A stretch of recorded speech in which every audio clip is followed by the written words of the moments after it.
ఉమ్మడి యూనివర్సిటీ మంచి భవిష్యత్తు కోసం తెలుగు విద్యార్థులు ఇష్టపడే యూనివర్సిటీ. బ్రాండ్స్, బ్రాండ్ బట్టలు, బ్రాండ్ స్పెట్స్ అవన్నీ ఎలా అలవాటయ్యాయి? అంటే ఎలా అలవాటయ్యాయి అంటే ఇప్పుడు కూడా చెప్తా, జాతక రీత్యా శుక్రుడు ఎవరికైతే కొద్దిగా నీచంలో ఉంటాడో వాళ్ళు ప్రతి శుక్రవారం నాడు పర్ఫ్యూమ్ కొట్టుకోవాలి. శుక్రుడు అంటే లగ్జరీస్. ఓకే. శుక్రుడు జాతకంలో శుక్రుడు గ్రహం నేను మాట్లాడేది. శుక్రగ్రహం వీక్ ఉన్నప్పుడు ప్రతి శుక్రవారం నాడు పర్ఫ్యూమ్ కొట్టుకోవాలి. అండ్ ఒక పెగ్గు 30 ml కాచేయాలి. తాగుమని చెప్తే వేణుస్వామి చెప్పిండు కదా అని ఒక ఉద్యమంలాగా తాగొద్దు. ఒక 30 ml స్కాచ్ తాగాలి. అట్లా ఒక 3 నెలలు చేసిన తర్వాత డెవలప్మెంట్ ఏందో మీకే కనిపిస్తుంది. మళ్ళీ వేణుస్వామి మందు తాగేమన్నాడు అని కాంట్రవర్సీ కావచ్చు.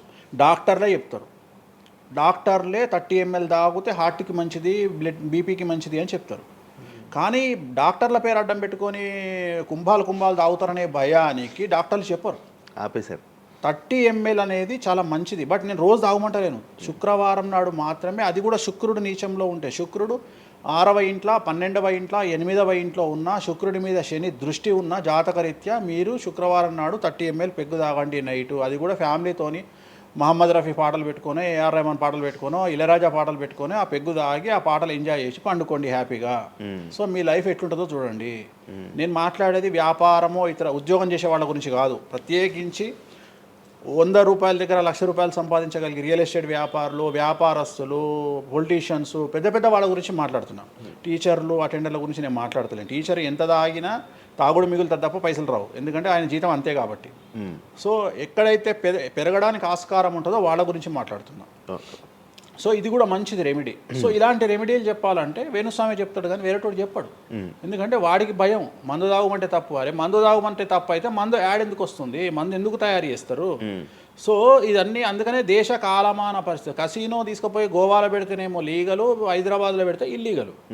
సో నేను దేశ కాలమాన పరిస్థితులు అందుకనే చెప్తున్నా. దేశ పరిస్థితులు అంటే గోవాలో యాక్సెప్ట్ గేమింగ్ యాక్ట్, ఇండియా హైదరాబాద్లో యాక్సెప్ట్ కాదు. సో అదే చెప్తున్నా, ఒక దగ్గర విడాకులు అనేవి ఇండియాలో కష్టము, అమెరికాలో ఈజీ. అమెరికాలో 10 విడాకులు తీసుకున్నా ఎవడు పట్టించుకోడు. సో ఇవన్నీ కామన్. ఒకప్పుడు ఒక పెళ్లి చేసుకో, రెండో పెళ్లి అనేది చాలా పెద్ద విషయం.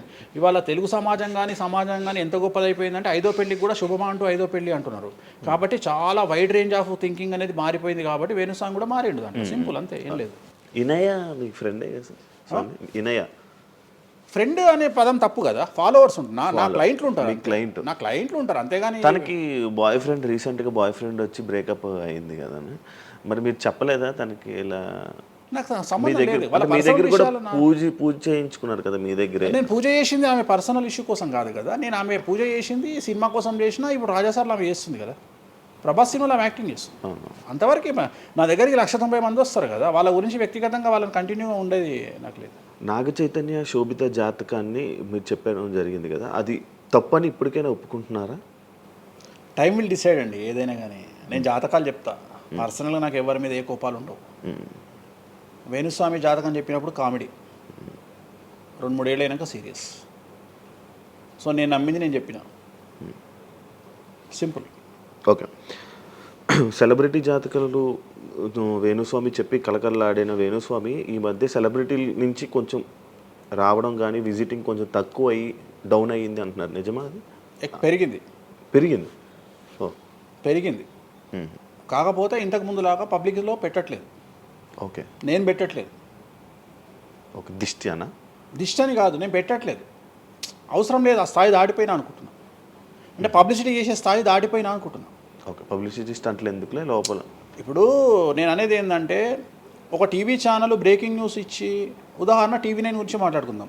2002-2000 సంవత్సరంలో స్టార్ట్ అయిన టీవీ ఛానల్ బ్రేకింగ్ న్యూస్ కోసము తన స్టాండర్డ్స్ క్రియేట్ చేయడం వరకే తన ప్రయత్నం తను చేస్తుంది. ఒక లెవెల్ వచ్చిన తర్వాత, ఒక నెంబర్ 1 పొజిషన్ వచ్చిన తర్వాత చిల్లర వేషాలు లేదు. అట్లనే వేణుస్వామి దానికోసం ప్రయత్నం చేసిండు, సెలబ్రిటీ జాతకాలు చెప్పిండు. వేణుస్వామికి ఆ స్టేజ్ వచ్చింది కాబట్టి వేణుస్వామి ఇప్పుడు చిల్లర వేషాలు ఏదలుచుకోలే. అంటే ఇప్పుడు వాళ్ళ గురించి వీళ్ళ గురించి చెప్పే Venu Swamy celebrity. Okay. So Venu Swamy ఇప్పుడు సెలబ్రిటీ జాతకాలు చెప్పాల్సినటువంటి పరిస్థితుల్లో వేణుస్వామి లేడు అని అనుకున్నాడు కాబట్టి వేణుస్వామి సెలబ్రిటీ జాతకాలు చెప్పట్లేదు. Simple logic. నాకు కావాల్సిన పబ్లిసిటీ కంటే ఎక్కువ వచ్చింది, ఇంకేం చేసుకుంటా నేను? నాకు ఎక్కువ ఎక్స్ట్రీమ్ వస్తుంది, నాకు వద్దు. ఇప్పుడు వేరే వాళ్ళు ఉన్నారు, వాళ్ళు చెప్పుకుంటున్నారు. ఇప్పుడు నేను స్లో చేసినప్పటి నుండి ఆగస్టు నుండి మీరు యూట్యూబ్ చెక్ చేస్తే వేరే జ్యోతిష్కులు వేసుకుంటారు. అంటే ఇప్పుడు వేరే జ్యోతిష్కులు కంటిన్యూగా పోతున్నారు, సినిమా హీరోల గురించి చెప్తున్నారు, పొలిటీషియన్ల గురించి చెప్తున్నారు. నేను తమ్మునేలు చూస్తుంటా కదా, విపరీతంగా చెప్పుకుంటారు. మీ నుంచే స్టార్ట్ చేశారు. నేను అదే చెప్తున్నా, కానీ నేను చెప్తే మనోభావాలు దెబ్బతింటాయి, కానీ వాళ్ళు చెప్తే తినవు. ఎందుకంటే నాకున్న స్ట్రైక్ రేట్ అట్లాంటిది. మీరు వైరల్ కంటెంట్. ఎస్, అదే చెప్తున్నాను నేను. ఇంకా ఆ రేంజ్కి వచ్చినా కాబట్టి నేను చెప్పదలుచుకోలే, వదిలేసిన. అంటే ఈ రేంజ్ రావడం కోసం చెప్పారు. చెప్పినా ఎందుకు చెప్పొద్దు, రేంజ్ వచ్చి వదిలేసిన. మళ్ళీ ఇప్పుడు చెప్పే ఆలోచన లేదు, ఇప్పుడైతే లేదు, ఫ్యూచర్లో ఇప్పుడైతే లేదు. నా జాతకం మారి మళ్ళీ నాకు చిమ అంటే చెప్తా. మీ జాతకం ఎప్పుడు మారిపోతుంది? మారింది, ఆల్రెడీ మారింది, మళ్ళీ మారుతుంటది కదా. ఇప్పుడు ఎలానో ఎవ్రీ ఇయర్ మారుతుంటది కదా జాతకం అనేది. ప్రతి ఇయర్ గురువు మారుతుంటాడు, ప్రతి 2.5 ఏళ్ళకు శని మారుతుంటాడు. సో మారినప్పుడు జాతకాన్ని బేస్ చేసుకొని 12% మన స్వయంకృత అపరాధం ఉంటుంది, 88% జాతకం ఉంటుంది. ఓకే.